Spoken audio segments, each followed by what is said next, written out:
I always thought my life was on track. I had worked hard, built a career, married the man I loved, and now I was expecting our first child. It was supposed to be a time of joy, a time when everything was coming together.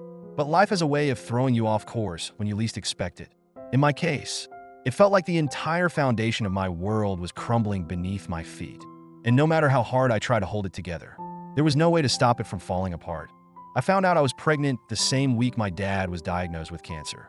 What should have been a time filled with excitement was overshadowed by the devastating news that my dad's health was rapidly declining. The doctors were blunt. There wasn't much time left. My dad had always been my rock, my constant in a world that sometimes felt chaotic. Losing him was unimaginable. And yet, I knew it was coming. In the midst of this, I was trying to process the reality of becoming a mother. I was excited but terrified. The weight of responsibility, the unknowns, the changes that were coming. It was overwhelming, but I took comfort in the fact that I wasn't going through it alone. I had my husband, Eric, by my side, and my best friend, Jenny, who had always been there for me through every challenge life had thrown my way. Or so I thought. Eric and I had been married for 5 years, together for 7. He was the person I had envisioned spending the rest of my life with. We had built a life together, gone through the usual ups and downs, but I had always felt like we were solid. I never questioned his loyalty or his love for me. I trusted him completely, maybe too completely. And Jenny, she had been my best friend since college. We had been through so much together. She was there for me during every breakup, every career crisis, every moment of doubt. She was the first person I called when I found out I was pregnant. I had always believed that our friendship was unshakable. But all of that changed one night when I found out the truth. Eric and Jenny had been having an affair, right under my nose. It was one of those moments that you don't see coming, not even in your worst nightmares. I wasn't looking for anything, wasn't suspicious.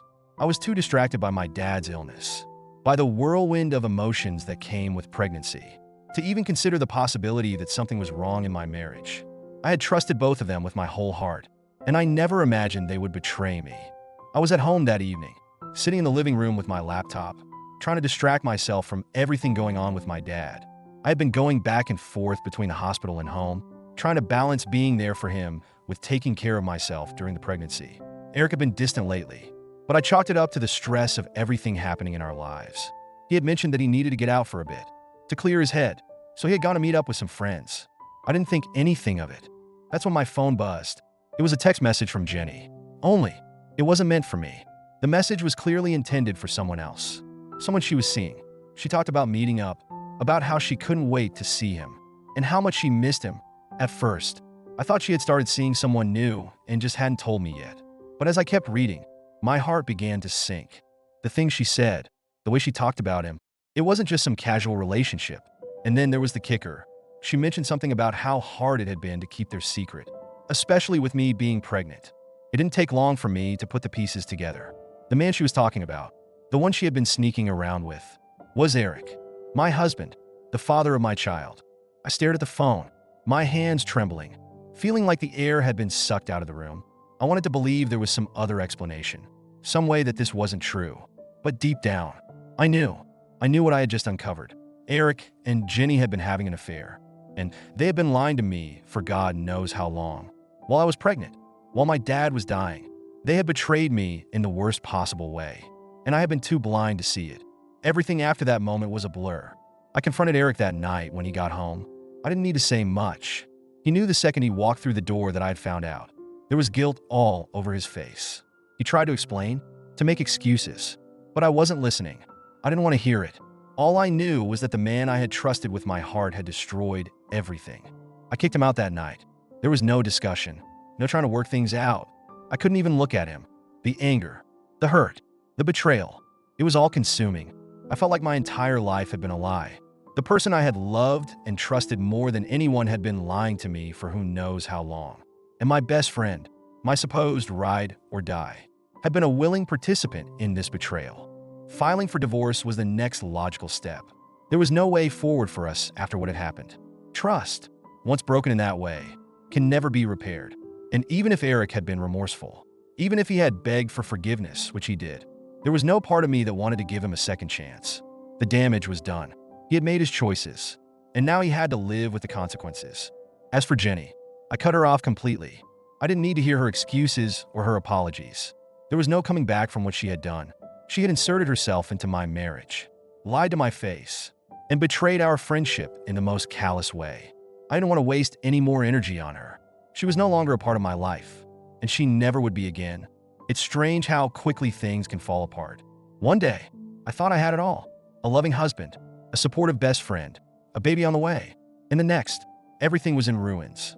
I was left picking up the pieces of a life that no longer made sense, all while trying to prepare for the birth of my child and come to terms with the fact that I was about to lose my dad. The days that followed were some of the hardest of my life. I felt like I was living in a fog, just trying to get through each day without falling apart. I couldn't focus on the future because the present was too painful to face. Every time I thought about Eric, about the life we had built together, I felt a surge of anger and grief that was almost unbearable. How could he have done this to me? To us? To our unborn child? But amidst all the chaos, I knew I had to keep moving forward. I had to be strong, not just for myself, but for my baby. I couldn't let Eric's betrayal define me, and I couldn't let it ruin the excitement of bringing a new life into the world. I had to focus on what was important: the child growing inside of me, the future I would build without him. The months that followed were a whirlwind. My dad passed away just a few weeks before my due date, and while I was heartbroken to lose him, I found comfort in the fact that I had been able to be with him during his final days. He had always been my source of strength, and even in death, I knew he would want me to keep going, to find my way through the pain. And that's exactly what I did. When my baby was born, I felt a sense of peace that I hadn't known in months. Holding my child in my arms, I knew that everything would be okay. I had been through hell, but I had come out the other side. I had survived the betrayal, the loss, the heartbreak, and now I had something beautiful to hold on to. My child was my new beginning, my chance to start over and create a life filled with love and honesty. I don't think I'll ever fully forgive Eric for what he did. Betrayal like that leaves scars, ones that don't fade with time, but I've learned to let go of the anger, to accept that some people will hurt you in ways you never imagined, and that the only thing you can control is how you move forward. Now, as I look back on everything that happened, I realize that the person I was before is gone. I'm stronger now, more resilient. I know my worth, and I know that I deserve better than what Eric or Jenny ever gave me. I've learned to trust myself again, to rely on my own strength, and to find peace in the life I'm building for me and my child. And that, more than anything, is what gives me hope for the future.